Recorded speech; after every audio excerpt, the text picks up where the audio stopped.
Crystal, what do you like about reading? I like reading about British characters because then I can make up awesome accents in my head for them. What do you like about reading, Andrew? I like listening to your British accents because I always think you're reading a book about German or French It's not or good. Italian. It's not. I haven't perfected One time it. it was Ethiopians. Yeah. Everybody, welcome to the Goldilocks and the Three Cares podcast, the podcast where we take a look at what's too hot, too cold, and just right with a self-published work. I'm Andrew. And I'm Crystal. And Crystal, what did we read this week? This week we read His Darker Eye by Michael Scoins. Sounds mysterious. Sounds like a murder mystery. And what's this book about?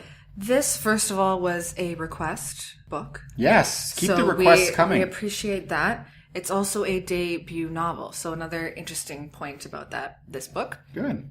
It's about a gentleman named Bartholomew Drake and a sergeant named Arthur Gray, and they're brought together by a murder.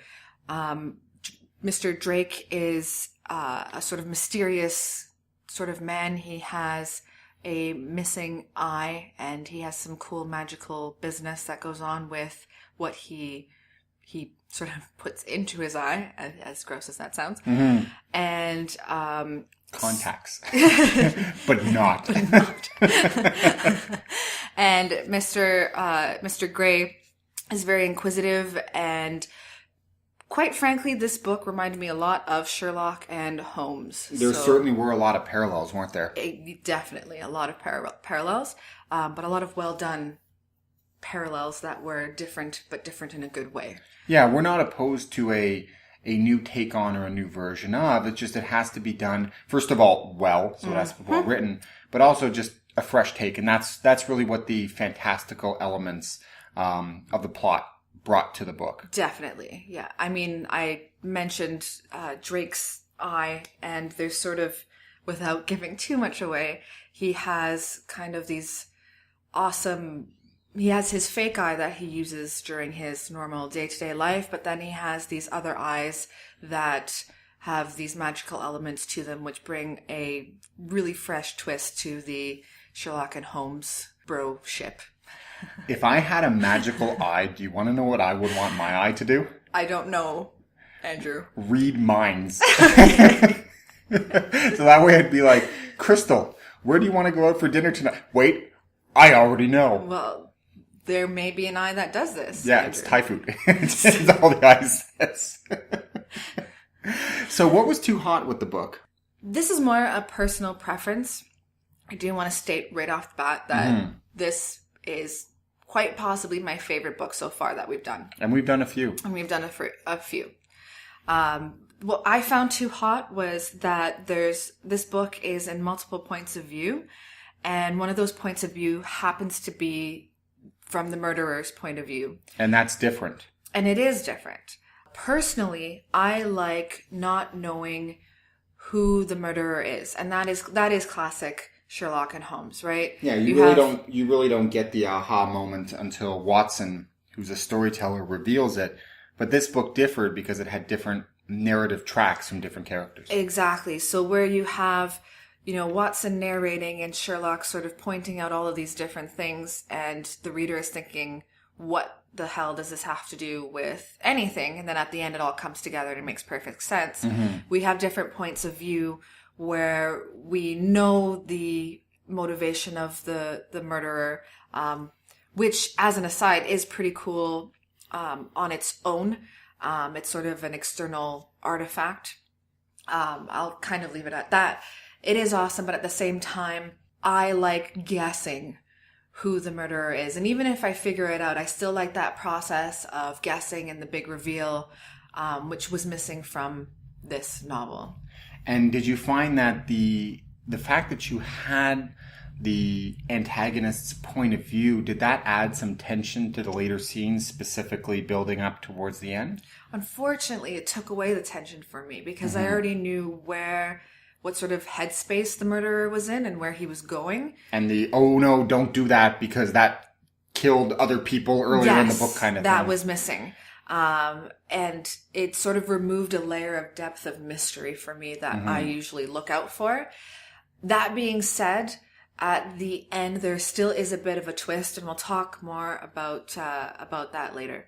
And what did you find was too cold? This point, I don't know if it necessarily has to do with the way that it was. It doesn't actually have anything to do with the way that it was written by the author. I read it on my Kindle, and I found that on your iPad. On my iPad, yeah, yes. That's important to this point. And I found that there were breaks between characters. So in one chapter, we'd go from, let's say, for example, Sergeant Grey to Drake, which is fine. However, in reading it on the iPad, we would get to the bottom of the screen on the left-hand side, which would be Sergeant Grey, and then immediately starting on the right-hand side would be Drake. So there would be a change in character. However, there would be no indication to me as a reader that we've switched characters because there was no space. Until halfway through the paragraph when it suddenly says, and Drake did this, and you're like, oh, wait, hold on. Yes. That's, really? Exactly. You switched? Yeah. And that bumped me, which is very much outside of the actual writing of the novel, and we'll get to that in just a bit. But it threw me because I had to then go back and say, oh, okay, we're in the murderer's point of view, or we're in Drake's point of view, or whoever.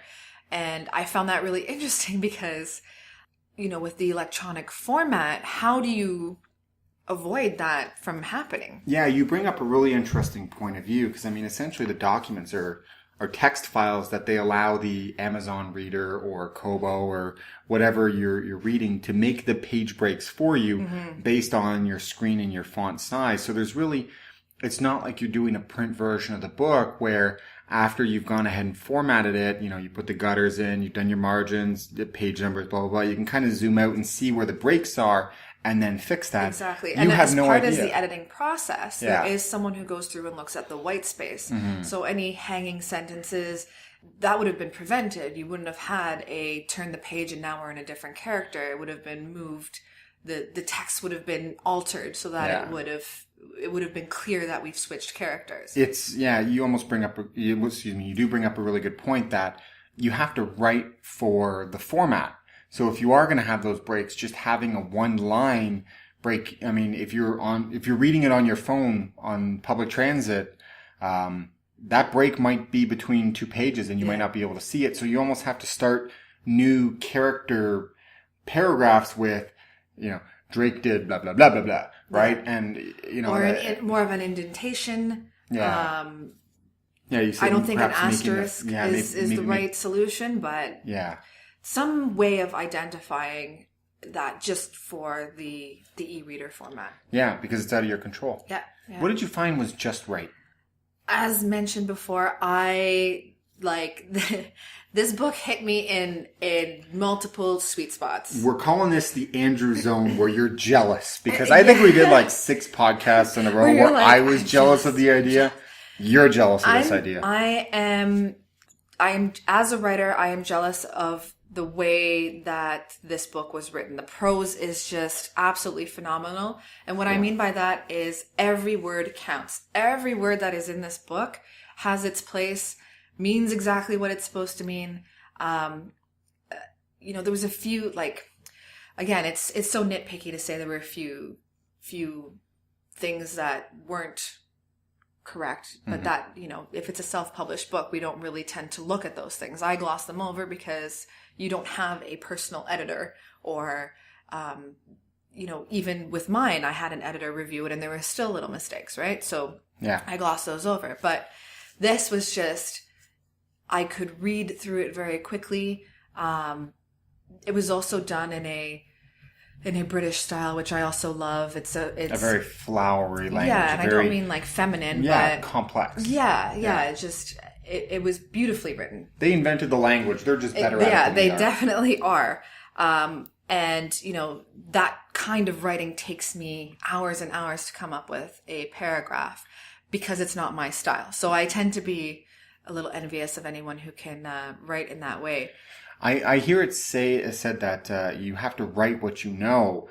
How do you write what you know if you don't know Victorian English and that kind of prose? If an author was looking to break into that, what would you recommend?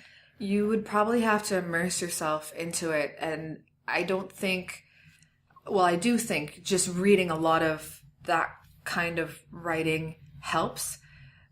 Probably what would even help more is to actually move to the country. And if you're serious and you want to immerse yourself, completely, I think you have because to it's a different cadence, a different way of speaking, and to nail that, you really need to know it.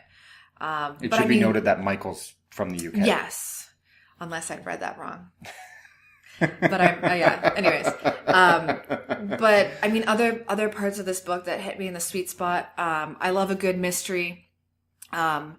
Even though we knew who the murderer was, there's elements of other characters that, are they good? Are they bad? What are their motivations? We don't quite know. Even at the end. We know who the bad guy is, but everyone's kind of not good. Right, which I love, because I don't think any human being is straightforward. We're all super complex. So I really like characters that are written in that way. And then there was a fantastical element. Yes, and the fantastical element with the different, the magic and his darker eye that he makes use of throughout. And this is the first one in a series. Yes. I did read that he is working on the second book, which I'm actually hands down very excited for. So I hope that's coming out soon.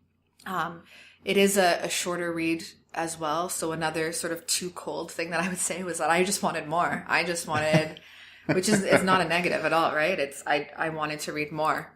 So that was The Darker Eye by Michael Scoins. Crystal, who do you recommend reads this book? This, I'd say, is a more adult book. It doesn't really fall into the young adult or new adult genre. It is a little gory. There's a lot of action, a lot of fighting, which you know me, I'm completely fine with. So more of an adult audience for this book. And where do you find this book? Amazon or Goodreads. And where do you find us? We are slowly dominating the world. One listener at a time, and I mean one listener at a time. We are on YouTube now, Goldilocks and the Three Cares. Please subscribe if you like what you hear. We're on Twitter at everythingstemp. We're also at www.everythingstemporary.com. And if you would like us to review a book, please keep them coming. It's info@everythingstemporary.com. We do this every 2 weeks for you. Thank you very much for listening. I'm Andrew. And I'm Crystal. Until next time, keep reading. Bartholomew. But it's Bartholomew. Yeah. There's no mule. I don't know. No, there's no mule. It's Bartholomew. It's French.